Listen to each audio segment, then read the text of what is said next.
नमस्कार। आपका अखबार के YouTube चैनल पर आपका स्वागत है। मैं हूं प्रदीप सिंह। अभी 1 साल बाकी है, लेकिन राष्ट्रपति चुनाव की सुगबुगाहट शुरू हो गई है। इस चुनाव की सुगबुगाहट इसलिए शुरू हुई है कि शरद पवार की उम्मीदवारी के लिए प्रशांत किशोर नगरी नगरी द्वारे द्वारे घूम रहे हैं। शरद पवार को विपक्ष का राष्ट्रपति पद का उम्मीदवार बनाने की कोशिश हो रही है। कोशिश इस बात की भी है कि भारतीय जनता पार्टी पर इतना दबाव डाला जाए कि वो शरद पवार के नाम पर तैयार हो जाए।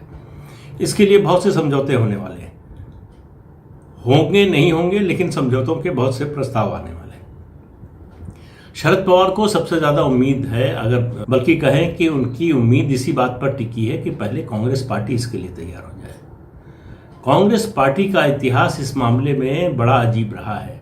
1969 में इंदिरा गांधी ने अपनी ही पार्टी के कैंडिडेट डॉक्टर नीलम संजीव रेड्डी को छोड़कर वीवी गिरी, जो इंडिपेंडेंट कैंडिडेट थे, उनका समर्थन किया, क्योंकि नीलम संजीव रेड्डी का समर्थन कांग्रेस का वो धड़ा कर रहा था जो इंदिरा गांधी का विरोधी था।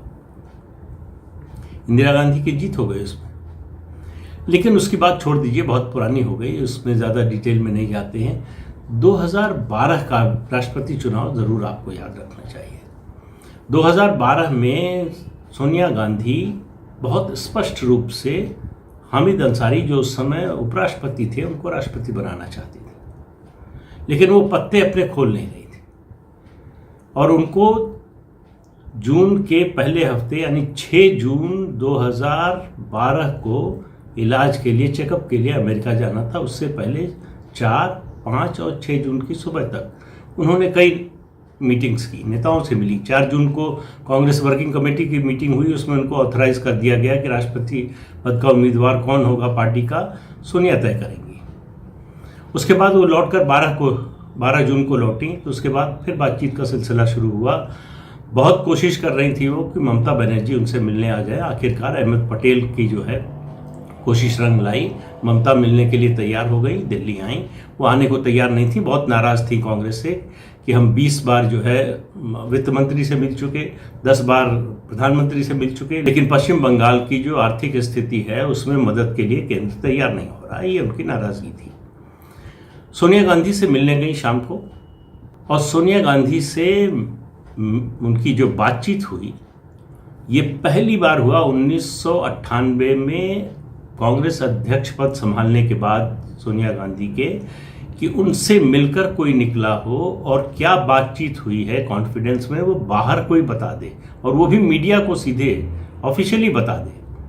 ममता बनर्जी ने यही किया। वो बाहर निकली और उन्होंने कहा कि सोनिया गांधी की पसंद हामिद अंसारी पहले नंबर पर, दूसरे नंबर पर प्रणब मुखर्जी। सोनिया गांधी से वो क्या किया, हाँ, उन्होंने सुन लिया। सोनिया गांधी ने जो कुछ कहा उन्होंने सुन लिया और ये कहा उनसे कि मैं मुलायम सिंह यादव से भी बात कर रही हूँ, उनसे बात करके फिर आपको बताती हूँ। लेकिन बाहर निकलते ही जब ये कर दिया तो सोनिया गांधी की उस समय स्थिति खराब हो गई, क्योंकि ऐसा करने का साहस कोई कर नहीं सकता था, चाहे एलआई हो, चाहे साथी हो, और पार्टी का तो कोई सवाल ही नहीं था। ममता बनर्जी मुलायम सिंह यादव से मिलने गई, वहाँ बातचीत हुई। वहाँ बातचीत के बाद प्रेस कॉन्फ्रेंस हुई। दोनों नेताओं ने कहा कि सोनिया गांधी के नाम को, हम दोनों नामों को रिजेक्ट करते हैं। हमारे जो नाम हैं वो वरीयता के हिसाब से, पहले नंबर पर एपीजे अब्दुल कलाम, दूसरे नंबर पर डॉक्टर मनमोहन सिंह और तीसरे नंबर पर सोमनाथ चटर्जी, ये हमारे उम्मीदवार होंगे। सोनिया गांधी के लिए दूसरा झटका था कि उनके सुझाए हुए नाम को रिजेक्ट कर दिया जाएगा। दरअसल सोनिया गांधी की जो योजना थी, जो उन्होंने बताया नहीं ममता बनर्जी को, या मुझे लगता है कि परिवार और 1-2 लोगों के अलावा और किसी को नहीं पता था, वो ये थी कि ममता बनर्जी के सामने जैसे ही ये 2 नाम रखेंगी, ममता बनर्जी तुरंत प्रणब मुखर्जी के नाम पर वीटो लगा देंगी कि इनको तो हम किसी हालत में स्वीकार नहीं करेंगे, क्योंकि उस समय वित्त मंत्री थे वो, और वही उनके हिसाब से अड़ंगा डाल रहे थे पश्चिम बंगाल को पैकेज देने का या छूट देने का। जो केंद्र से कर्ज लिया था उसको चाहती थी कि मोरेटोरियम मिल जाए, 3 साल बाद उसको लौटाना पड़े। तो ये फेल हो गया। उनका जो कैंडिडेट असली था वो एक्सपोज हो गया। अब ये सोनिया गांधी के लिए बहुत बहुत बड़ा झटका था। वो भी इस ममता बनर्जी और मुलायम सिंह के इस कदम से फेल हो गई। दरअसल वो चाहती ये थी कि डॉक्टर मनमोहन सिंह राष्ट्रपति बन जाए। प्रणब मुखर्जी जब उनसे मिलने गए तो उनसे बातचीत में उन्होंने ये कहा कि आप सबसे योग्य हैं प्रधानमंत्री पद के लिए, लेकिन आपका कोई रिप्लेसमेंट कांग्रेस में नहीं है, इसलिए मैं आपको छोड़ नहीं सकती। ये बात उन्होंने कभी प्रधानमंत्री पद के लिए नहीं कही उनसे कि आपको प्रधानमंत्री नहीं बनाया जा सकता। अगर इतने उपयोगी थे सरकार के लिए भी और पार्टी के लिए भी तो प्रधानमंत्री क्यों नहीं बनाया। तो मनमोहन सिंह राष्ट्रपति बन जाएं और राहुल गांधी प्रधानमंत्री बन जाएं। लेकिन ये बात आगे बढ़ती, मनमोहन सिंह से जब बातचीत हुई सोनिया गांधी की, मनमोहन सिंह ने राष्ट्रपति बनने से मना कर दिया। और दूसरा, राहुल गांधी प्रधानमंत्री बनने के लिए तैयार नहीं थे। जैसे अब भी अध्यक्ष बनने के लिए तैयार नहीं है, उस समय प्रधानमंत्री बनने के लिए भी तैयार नहीं थे। वो जिम्मेदारी से भागते रहते हैं, तो वो तैयार नहीं थे। तो ये गड़बड़ हुआ, एक के बाद एक। देखिए उनके सारे जो है वो उनकी सारी रणनीति फेल होने लगी, जो पहली बार हो रहा था सोनिया गांधी के साथ। अगर 2004 में ये स्थिति होती, सोनिया गांधी जो चाहती वही होता, लेकिन 2012 आते आते उनकी स्थिति कमजोर हो गई थी, एलाइज में भी बाहर भी। और उधर ये जो प्रेस कॉन्फ्रेंस हुई ममता और मुलायम की, लगा कि ये दोनों साथ हैं। इलेक्टोरल कॉलेज में ये दोनों पार्टियां मिलकर लगभग 10% वोट कंट्रोल करती थी। 30% कांग्रेस अकेले करती थी। फिर उसके बाद एलाइज का मामला था। तो पता था कि अगर ये दोनों खिलाफ हो गए और जाकर बीजेपी से, विपक्ष से मिल गए तो बड़ा मुश्किल हो जाएगा कांग्रेस के लिए, अपना राष्ट्रपति बनवाना कठिन हो जाएगा। सोनिया गांधी से जब मिलकर निकले प्रणब मुखर्जी, तो उनको ये इंप्रेशन हुआ, किस बात से हुआ ये उन्होंने लिखा नहीं, अपनी किताब में इसका जिक्र किया उन्होंने कि मुलाकात करके निकले, उन्होंने ये सब बताया। उसके बाद उनको लगा कि शायद सोनिया गांधी मनमोहन सिंह को राष्ट्रपति बना देंगी, जो आधी बात उन्होंने बताई थी प्रणब मुखर्जी को। और उनको, प्रणब मुखर्जी को पता नहीं कैसे ये उम्मीद हुई कि वो उनको प्रधानमंत्री बना देंगे। ऐसा कभी होने वाला नहीं था। वो राष्ट्रपति बनाने के लिए भी तैयार नहीं थी। तो प्रणब मुखर्जी सोनिया गांधी के न चाहते हुए भी राष्ट्रपति बने। प्रणब मुखर्जी को समझ में आ गया कि 1984 में एक्टिंग प्राइम मिनिस्टर बनने का मौका हाथ से चला गया था, 2004 में प्रधानमंत्री बनने का, और अब भी प्रधानमंत्री बनने की अब उनको कोई उम्मीद नहीं रह गई। उनको समझ में आ गया कि सोनिया गांधी उनको कभी प्रधानमंत्री बनने नहीं देंगी, और अगर वो ये मौका चूक गए तो वो राष्ट्रपति भी कभी नहीं बन पाएंगे। तो उन्होंने अपनी गोटियां बिठानी शुरू कर दी। अंबानी परिवार से प्रणब मुखर्जी के रिश्ते सबको पता है। अंबानी परिवार ने, दोनों बंधुओं ने 3 पार्टियों को मैनेज किया। बिहार में नीतीश कुमार को, महाराष्ट्र में शिवसेना को, और उत्तर प्रदेश में मुलायम सिंह यादव को। उसका नतीजा ये हुआ कि मुलायम और ममता का वो जो साथ था वो छूट गया, दोनों में मतभेद हो गए। और बात इसकी होने लगी, रामगोपाल यादव ने अगले दिन मीडिया से कहा कि मध्यावधि चुनाव की संभावना से इनकार नहीं कर सकते, और मुलायम सिंह ने उससे पहले अपने पार्टी की पार्लियामेंट्री बोर्ड की मीटिंग में कहा कि चुनाव के लिए तैयार रहिए। ममता बनर्जी चुनाव के लिए तैयार नहीं थी, वो नहीं चाहती थी कि चुनाव हो। लेकिन उधर कांग्रेस को लग रहा था कि अगर हमारा राष्ट्रपति नहीं बना तो सरकार फिर संकट में आ जाएगी। तो सोनिया गांधी ने बाकी सारी रणनीति छोड़ी और अपने कोर ग्रुप की बैठक बुलाई और कहा कि किसी भी तरह से प्रणब मुखर्जी के समर्थन में मत जुटाइए, हमको अपना राष्ट्रपति बनवाना है, ये सबसे इंपॉर्टेंट है। तो प्रणब मुखर्जी जो है इस तरह से राष्ट्रपति बने। और प्रणब मुखर्जी ने ये सब बातें छिपाई नहीं, उन्होंने अपनी किताब में ये सब बड़ा विस्तार से लिखा है इसके बारे में कि कैसे कैसे मीटिंग हुई, किन लोगों से मिली सोनिया गांधी। अमेरिका जाने से पहले वो करुणानिधि को संदेश भिजवाया, स्टालिन मिलने आए, उसके अलावा शरद पवार से बात की उन्होंने, ममता बनर्जी से बात की ही, दूसरे एलाइज से अपने बात की, पार्टी के अंदर उनको ऑथराइज किया ही जा चुका था। तो इस तरह से प्रणब मुखर्जी को अपनी ताकत और उनका जो राजनीतिक चातुर्य है उसका इस्तेमाल करना पड़ा, तब सोनिया गांधी को पटकनी दे पाए उस मुद्दे पर। वरना सोनिया गांधी की चलती तो हामिद अंसारी राष्ट्रपति बन गए होते। किस तरह के और कितने सांप्रदायिक व्यक्ति हैं, इसका अंदाज़ा आप लोगों को होगा जिस तरह से उन्होंने राज्यसभा में सदन चलाया सभापति के नाते। उनके बयान देख लीजिए, उनका काम देख लीजिए। ऐसे व्यक्ति को सोनिया गांधी देश का राष्ट्रपति बनाना चाहती थी। अब एपीजे अब्दुल कलाम उनको फूटी आंख नहीं सुहाते थे। उनके नाम पर वो किसी भी तरह से तैयार नहीं थी। भारतीय जनता पार्टी उनको उम्मीदवार बनाना चाहती थी।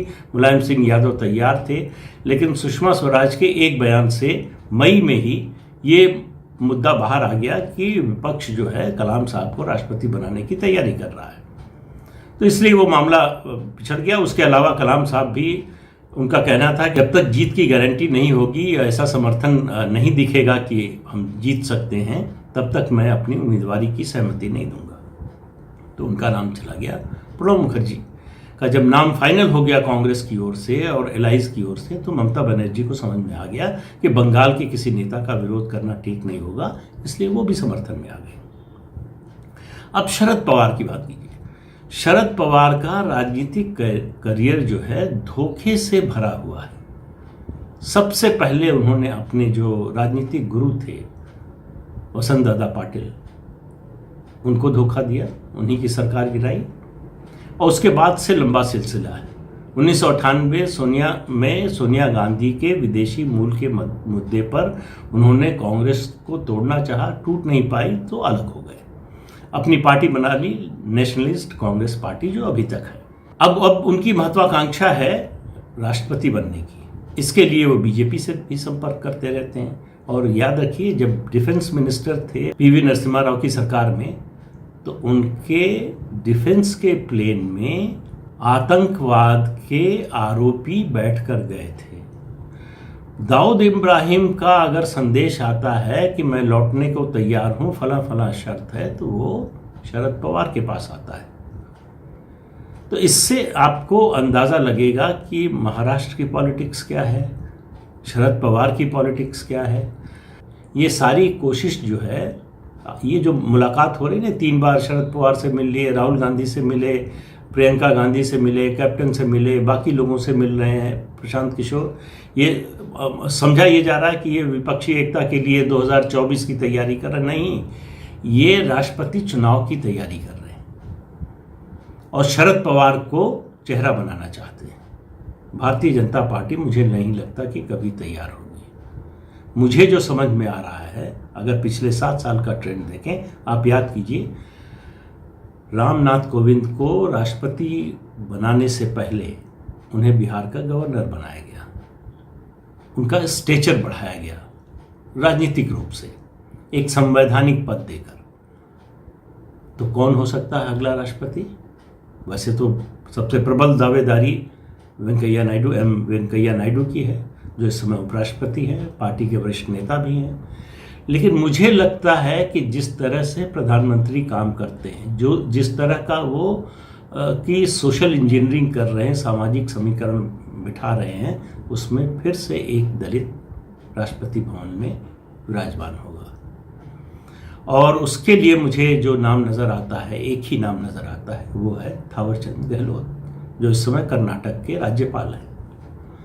आप ध्यान दीजिए, 2019 में, उससे पहले वो 14 में जो है 14 से 19 तक मंत्री थे, 2019 में उनको राज्यसभा में सदन का नेता बनाया गया।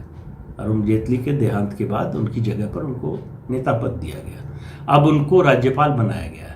1 साल चुनाव को बाकी है राष्ट्रपति के, तो आप नज़र रखिए, थावरचंद गहलोत डार्क हॉर्स हो सकते हैं। हालांकि आजकल बीजेपी में कहा जाता है कि जिसका नाम चल गया, जिसका नाम सामने आ गया, उसको जो है नहीं बनाया जाता, लेकिन ऐसा मतलब ऐसा कोई नियम नहीं है, ज़रूरी नहीं है।